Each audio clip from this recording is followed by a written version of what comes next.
Welcome, everybody, and thank you for coming back and joining us for another lovely episode of Triumphant Trauma Tales. Today, I am here with the lovely Dallas Collis. How are you doing today? I'm doing wonderfully, Reese. Thanks for having me with you today. Thank you so much for taking the time to come and share your own story. Where did your own healing begin? Well, I think you have to go for why we need healing. We have to get long before healing to understand its ramifications, I think. And I like to start at this beginning. Maybe we could agree on a foundation of human beings, and that is that we all desire the same thing. Every human being alive desires beauty, love, and happiness. Just a gorgeous place to be a living being. You ask any parent, what do they really want for their children? And after doctor, lawyer, astronaut, it's that they're healthy and happy. So, could we agree together that that's sort of the base of all human beings? We just want a happiness, a love and beauty of life. I completely agree. That Okay, is what we all strive for, whether you consciously are aware of it or not. right. I think it is our nature. That is what we're about. So, if we can agree on that, the question becomes why aren't we? What's stopping us? Right? What's in the way? What's the roadblock to to this natural us? And that's our story. Oh, excuse me. Our story is what is in the way of our beautiful natural life. You are a story. I am a story. Everything that's ever happened to us becomes a part of our story, our history. If I meet you at a cocktail party, hi, Reese, tell me something about yourself. And you tell me about the story of yourself. Is that really you? Well, we'll discuss that. But it is how we identify as ourself. Our history, our story becomes who we are identified as. And that's what we present to the world. So, like any story, I think human beings begin in fear and insecurity. The act of birth itself is a traumatic experience. Maybe not one that we consciously will ever be aware of, but it is maybe a subconscious base to everything we experience in life comes from that fearful, insecure beginning of physical life. And so we are easily traumatized, especially when we're young, because we don't have a filter. We don't have a rational, logical mind that can look at things that happen to us and understand it and explain it away. So instead, we're a sponge and we just take in the trauma and it becomes a part of the building blocks of the house, the story, what I call the story mind, the story we live in. And so, like any kid, I've suffered abuse as a kid, both psychological and physical, bullying, and traumatic events that we end up talking as emotional baggage, Mhm. a heaviness we carry with us in our life. And it's in lesser or greater degrees for every single human being. Some people learn how to cope and manage and get through life in what we call a normal. And other people are badly hurt by it and suffer terrible pain. And this turns to what we call disorders. We love to label everything. And anxiety and fear and insecurities and regrets and all these pieces of baggage. We all have all the pieces, but we don't all live in the pain as heavily as others. I was one of those that did. And so, like everyone, I'd go for my first addiction is blame. Almost every human being has this as their first addiction. because it's a safety valve. If I can blame you, if I can blame my parents, if I can blame other kids, I can blame school, the church, Boy Scouts, summer camp. I can blame all these things for what happened to me. So none of them are my fault or my responsibility. And that's the addiction, because it's to stay away from any sense of being responsible for my life. It happened to me. They were lucky. I was unlucky. There's always an excuse, and that's the blame addiction. So, for many people, myself included, that blame addiction gets weaker because there is a true voice in the back of your mind going, yeah, really? You're going to keep blaming that story? Yeah. And so, for some of us, for me, it was alcohol, because alcohol is the next great addiction. It instantly separates you from responsibility and makes you happy. I mean, it's wonderful. What an escape from any pain or emotional trauma. It's perfect. And my friends around me are having fun and we're having a good time. We're going to clubs and bars and wow, this is great. Of course, like every addiction, it begins to wear off. The effect doesn't work as well. So you've got to up the dose or up the impact of the dose or add another drug. I added drugs to it. It just got worse and worse. Then I married a partner who was in the same boat, carrying her terrible addictions, her pain, her struggle, her anger. And you put two together because they're an enabling grouping. And that's why we're attracted. Oh, they're like me. And you've got this voice in your back head to go, I could save them. They could save me. There's all this attractiveness that is so entangled and it's a mess. It's an absolute disaster. I went through 25 years of that. Beautiful house, cars, two beautiful children, vacations, a business together, successful. From the outside, you're a great, successful family. Under that roof was a horror story, an absolute war zone. And I believe that what happens over time is your nervous system is continuously pressurized by stress and strain. And that's why the body will express trauma. At some point, it'll come out in the body. For some people, it's in an eating addiction that may lead to obesity and all sorts of health problems. For some people, it's heart disease. For me, I got lucky. I woke up one morning with cancer. It was the best day of my life. And over the next 12 months, I went through cancer and treatment and surgery. I then lost my wife. We split. I lost my house, my family, my business. I ended up alone, broken, suicidal, and alcoholic exactly 12 months later to the day in a pandemic, just to throw in a little extra spice, you know? So that's a fair bit to go through in a year. Yeah. And people go, wow, in 1 year? I mean, one of those things can take someone out. And you went through 6 things like this, crises? Well, actually, I think it turns out I was lucky to have it like that because there was no time to absorb that punishment. Do you know what I mean? There was so much coming at me that there was no time to sit and cry and reflect and feel sorry. You just had to go to the next one, go to the next one. Exactly. You were forced to respond actively in the, oh my gosh, how am I going to get through this? I don't have time to sit and wallow. I need to just deal with this day in and day out because so many other variables could continue to break it and make it worse. But instead, you didn't let it. Well, it's not I didn't let it.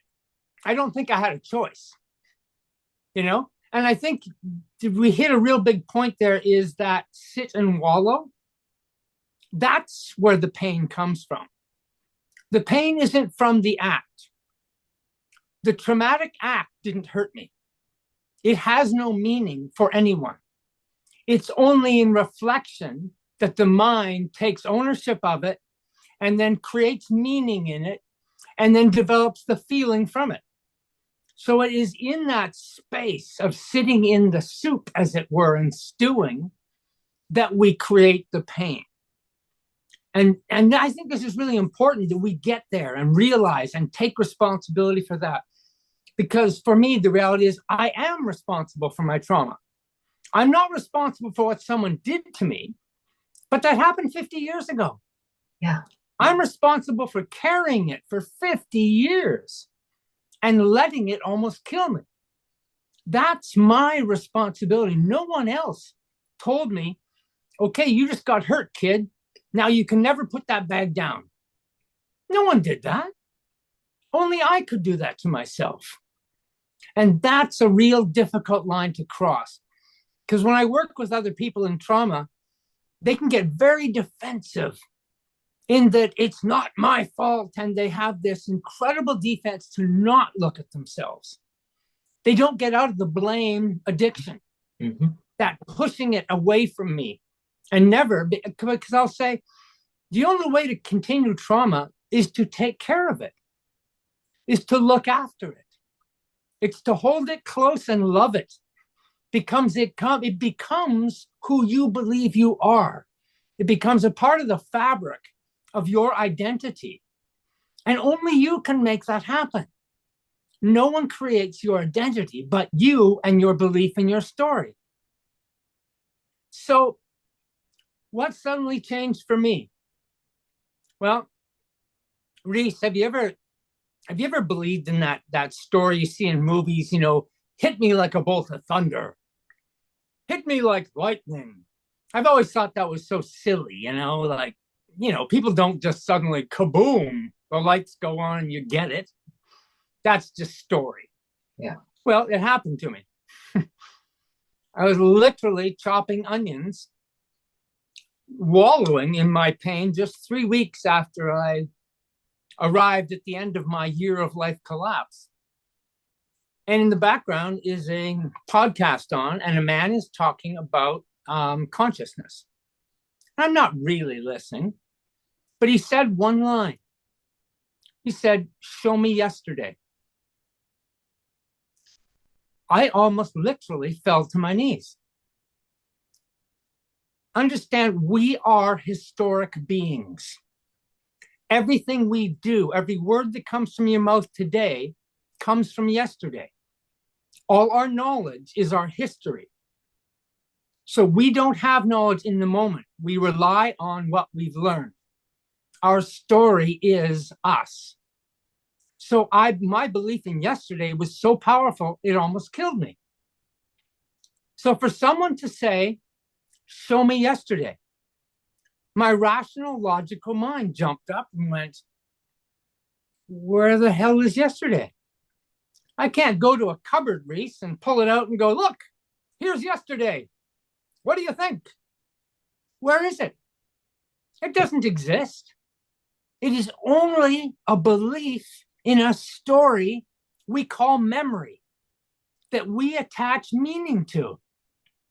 That's all it is. You can sit in a theater and watch a movie and it brings you to tears. How is that possible? Because you are emotionally connected to that story. This is no different than your life. That's what hit me. My story is a movie I watch, and I watch it over and over and over to keep it fresh and alive and keep the feeling alive because I identify as that story. If I stop watching the movie, do you know what happens to the story? It fades away. Every memory you have must be relived by you watching the movie. If you don't relive the memory, it fades and it dissipates and loses power and meaning. That's the reality of our brain. I didn't know this. But when you show me yesterday, there is no yesterday. It's Exactly. imagined in our minds. And it's the shift in the narrative. It's Yeah. that let that shit go. Yo. and nobody loves to hear it from me. And also in trauma recovery, but generally they get to that point when they get before they meet me and they go, "No, I need to let this shit go." And I'm like, "Thanks. Yeah. I don't have to say it. Thank you. Thank you for showing up ready, even though this is gonna hurt." And I think everybody, there's somewhere inside that they know always that they have to put it down, Yeah, that they have to let it go. exactly. And we deny it. We deny it throughout our lives. There'll be moments that'll come up that hit us in the face, and we know it's us. And then we just sort of brush it off and keep going because we don't really want to look at it, but it's always there. There are always Exactly. those moments of clarity that knock on the door and go, "It's time for you to wake up." And we go, "Oh, oh, no, no, no, no, no. Too scary. Right? Let me go on with my life." Even when I chose to ignore it myself, from that moment of ignorance forward, I was the cow. Mm-hmm. I was actively the cow. Absolutely. And it's like, hi, I'm the asshole in the room. Yes. Yes. Sometimes I am the problem. Maybe not Mm-hmm. every day, but I mean there were years where 90% of the time I was perpetuating my own story. Yes. And that is where really like the brunt of it actually changes when you're like, hey, I don't have to carry this anymore. I can wake up tomorrow and choose a new narrative. I could change that narrative right now Yeah. when I don't have to be ball and chain to my own trauma. I can say, hey, I want to be happy today, so what do I need to do? Exactly. And that's also the hard part, of course. Well, yeah, it's not easy, but it's a fantastic starting point. Yeah, I think you have to get to that real strong questioning of your belief. You have to be able to say, you believe things 10 years ago, Reese, that you don't believe today. And you will believe things in 10 years that you don't believe today. So, what is the truth of a belief? A friend of mine who I used to drink with was a drinking buddy. And we got into a lot of drugs together, and he went downhill pretty fast. And he ended up in a hospital and diagnosed with all sorts of disorders. And when he was released, he went to the streets and became homeless. And you know the story. We've all heard it and seen it. And in our own streets, in our own towns and cities, we see these people. And one day, just about 6 months ago, I'm having coffee in a coffee shop, and who walks in? But him, looking completely normal, well dressed. And I almost didn't recognize. And I realized we see each other, and we couldn't believe him. We sat down, we started talking, and well, what happened? Tell me your story. And he said, well, on the streets, in suicidal behavior, trying to kill himself with the drugs. A religious person spoke to him, and something clicked, and he went to a meeting, and he got involved, and pretty soon he's in a religion, and blah blah blah blah blah. He is saved, right? And in talking to him, it became so clear to me he is the proof of the story. He went from his story of disaster to a new story that saved him. That's all it is. Mhm. We believe a story that is good for us, and we live a better life. We believe a story that's bad for us, and we decline and live a more horrendous life. We are this simple. Yes, And, yes, and we have this whole world I call it's a collective story mind. All our stories of pain and struggle are collectively what we see on the news, what we see in the world, in politics, the economy, war. These are all just a collective story, the same as our personal story. We are one big story, and it is only a belief in it. If you don't believe in it, it doesn't exist. You are the most important person on planet Earth. Reese, you are the most important person on planet no. Earth. Yes, yes. Because if you weren't here, there would be no planet Earth. It is your planet Earth. It is your love. It is your body that gets hugged. It is you that shares yourself with other people. Of course, you're the most important person alive on the planet, and so is everyone else. But it's your individual life, not the story. When I Exactly. started in the beginning saying, when we introduce each other, I said, you tell me about yourself. You're not telling me about yourself. You're telling me about your story self, because that's what we know. Yes, and that's even how we're socialized to Yes, exist. It's that from the no, beginning, to tell your story. I'm from the like, beginning. And it's all external. yeah, Everything is external from you. Oh, look at my baby crawling. Oh, look at my little boys walking. Oh, look at my little boys off to school. Oh, look, he passed the test. Everything's external. Achievement, grow, become, attain, buy stuff. Show me how successful you are. Everything is external, and our whole life is internal. yeah. And we wonder why there's this massive conflict and a crisis of mental health, because the whole planet's gone mad in an externalitis of Well, living it, that is exactly. the opposite of what we're supposed to be. We're human beings, not human doings. Yeah. So I bring people to this. Have you ever looked into a brand new baby's face and eyes? I mean, fresh out of the oven, brand new baby. Yeah, they If you look like have, aliens. well, but if you have, you will sense this, and every human being does. Just the beauty, the love, and the happiness of life. I would put it to you that you don't see the baby. You see your reflection in the baby. That is you, the beauty, the love, and the happiness that you truly are.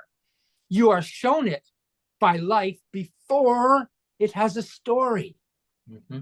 You see the self that you are as well. And yours is just covered by a story. My mother died just 2 months ago. And 2 hours before her death, I looked into her face. And what do you think I saw? The beauty. I saw the baby. I saw the beauty and the love and the happiness of life. At the beginning and the end is this true self. And in between, we cover it with this story, this believed drama that absorbs every inch of us. And so it's a struggle and a fight, and we need discipline and grind, and you've got to work hard. It's a story. I found the meaning of life. Guess what? It's fun. That's Yes, it all. is. It That's all. it's all a game. It's not more complicated. We have made this massive, complicated theater, and we all sit in the audience and see ourselves on stage playing parts. And it's this amazing drama. And it's exciting. Of course it is. Full of emotion, winning, losing, falling down, getting up, heroes, you name it. It's wonderful. But it's a story. Should we kill each other for it? Should I No, kill myself over it?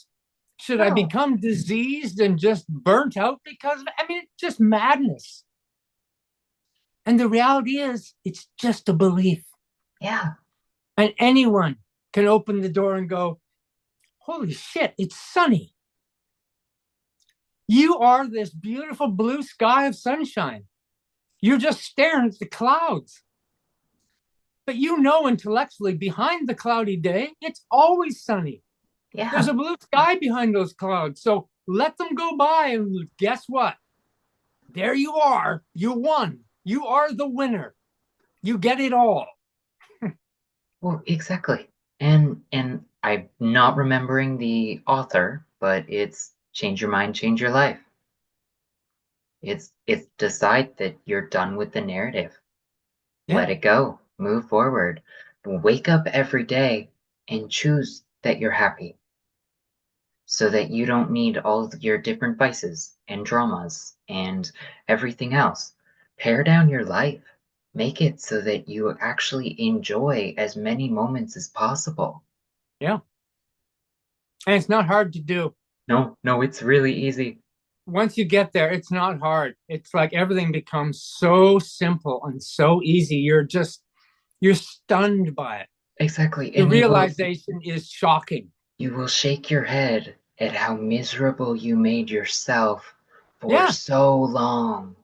for When, so long. And that's a moment you have to be careful because, when I first got here, my first thought was the regret of, 60 years of living like that. And then I quickly caught myself and went, oh, regret is fake. That's just an illusion. No such thing. You can't change the past. You're here now. Suck it up. This is great. Live in it. exactly. And that's the beauty. It's that no, Mm-hmm. we're here right now. And as you said it, you can't take yesterday off a shelf, but Yeah. you can forgive yourself for it. Yeah. Yeah. I try not to even do that. I try to realize it's completely done and past, and there's nothing for you to wallow in, to spend time in, to examine. Nothing. History has nothing for you. I there's an old saying in statehood that societies who don't remember the past are doomed to repeat it. Mhm. Well, I say personally, those who remember their past are doomed to live in it because that's what happens. We stay in that, in our story, and we don't know how to get out. And we say, it's not that easy. I was hurt. I had this happen. I had that. It's all these things we cling to and hold on to and say, I own this. And that's the difficulty of letting go, is not believing. What angers me is psychology today, handing out so many labels, new disorders for everything. And I got people online who are standing up like a badge of honor. Oh, but I'm diagnosed as blah, blah, blah. Like it's an achievement. And they'll be in groups online, and I'll think, well, we should be helping each other see more clearly. No, no, no. Support groups support you in being where you are. That's what they're doing. They're just perpetuating it around in circles. They're not trying to get somewhere. So I've come to this conclusion that there is no healing. You cannot heal from trauma. You leave trauma. And that's the difference. You don't work it out, figure it out, and heal yourself. You end up going, I don't have to carry this bag. Yeah, you This let it bag is go. not mine. You put it down at the curb like a bag of garbage and you walk away. So you don't heal, you leave. When I no longer had a reason to drink alcohol and take drugs, it ended like that. There Yep. was no withdrawal, there was no difficulty because I had no reason, no need. So I just walked away. I didn't heal, I just left it. I left it behind. It's all yesterday, done, gone, over. Not my life, just a story I once believed. That's it. No more impact than that. And everyone has this power to do this because the truth of themselves is always there. It's always there, just behind the story you believe. And when you walk away from the belief, and people go, well, you got to believe something. Really? What do you have to believe? I'm really questioning this today. What is belief? What's its reason?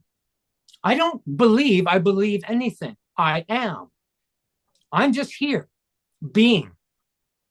One of the things I found that helped me heal in that way of Mhm. change, of getting better, was I collapsed my life into one day. I call myself a 16-hour coach. And that's based on this. If your day is 24 hours and you sleep for 8 hours, you have 16 hours where you're awake and conscious. You do your work, you interact with friends and family and everything. You eat, you exercise, only have 16 hours. Well, you only ever have this day. Mhm. You get one day for your life because tomorrow is the day and today will become yesterday. So it's no longer real. You only ever live one day at a time, ever. Right. So when I got up in the morning, I said, can I go for a walk for 30 minutes today just for my body, clear my head? Yeah, I could probably do 30 minutes in one day. Could I eat a little better just for one day? Yeah, I can probably do that for one day. Could I call somebody and tell them I love them? One person, just today. Yeah, I could probably do that. And every little piece. Can I put 3 hours into real dedicated hard work for my job to help me put a roof over my head, clothes on my back, and food in my belly? Yeah, I can do that. Every little piece, small bites in one day, and pretty soon your whole life is obvious to you. It is just done in this day. And all I have to do is do it well for one day, not for years, not for weeks or months, just one day. Because there is no years or months. You are only ever going to be here one day, right now. You and I talking right now are here. Yeah. We're not in the past. We're not imagining tomorrow. We're right here with each other. This is all life ever is. Keep it this small and simple, and it's beautiful. Well, There's no exactly. worry, no problem, no fear, no insecurity. This is it. There's nothing happening to hurt us. That's all in the mind. That's all the story. Without the story, we're right here, loving, beautiful beings. And that's it. Exactly. I mean, carpe diem. Yeah, Seize the day. I, only one. yeah, How easy. I only have to do anything I think is hard for one day. yeah. That's all. And when you wake up tomorrow morning, you get a do over. What a gift. Exactly. Like So if you want to do a little bit better, you can do better. You get that chance. It's just fabulous. how can our readers connect with you, Dallas? Or Well, if you've got my name, you can't hide today. That's my latest book right here. It's called The Gift is the Present. It's on Amazon. I just tell people Dallas Collis at gmail.com. Talk to me. Talk to people. That's what we do. That's what you're doing. This is the gift that you give, is having people come on and just talk about stuff. Share it, because somebody out there, one person picks up one little nugget and it makes things clear to them. Wow, what a fabulous job we've done. exactly, and it's one at a time. Yeah. It's not eight a day. It's one at a time. And nobody's going to do it for you. Exactly. Everybody's got to catch that themselves for them in their way, but everyone can. Everyone is stronger than they can imagine. And when you get to the bottom, I've been to the bottom, you find a strength that you're shocked is there. We are amazing, resilient beings who we give up on ourselves too easily. We become too fragile, I think, in this new culture. That everything is, oh, be careful, don't want to upset anyone, don't want to be hurt. Get a bloody nose and enjoy life. But exactly, but break some bones, have some Yeah. experiences, get some perspective. Yeah, get out there and let life smash into you. Yeah, It's it's beautiful. it's from those ashes that you rise, not to be Yeah. all like philosophical, but for real. I It's good you though. It's good.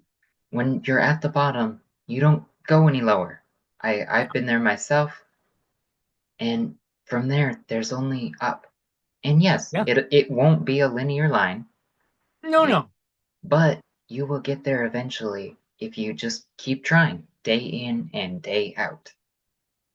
Yeah. Keep letting go. Don't try as hard as you surrender and let go, because there's an easy part to it. If the hard part is the fighting and the struggle, It we don't exactly. need to fight and struggle so much. It's waiting for you. Your real life, that real self, not the story. Thank you so much for joining us here today, Dallas. Thanks for having me, Reese. And I will see you guys next week.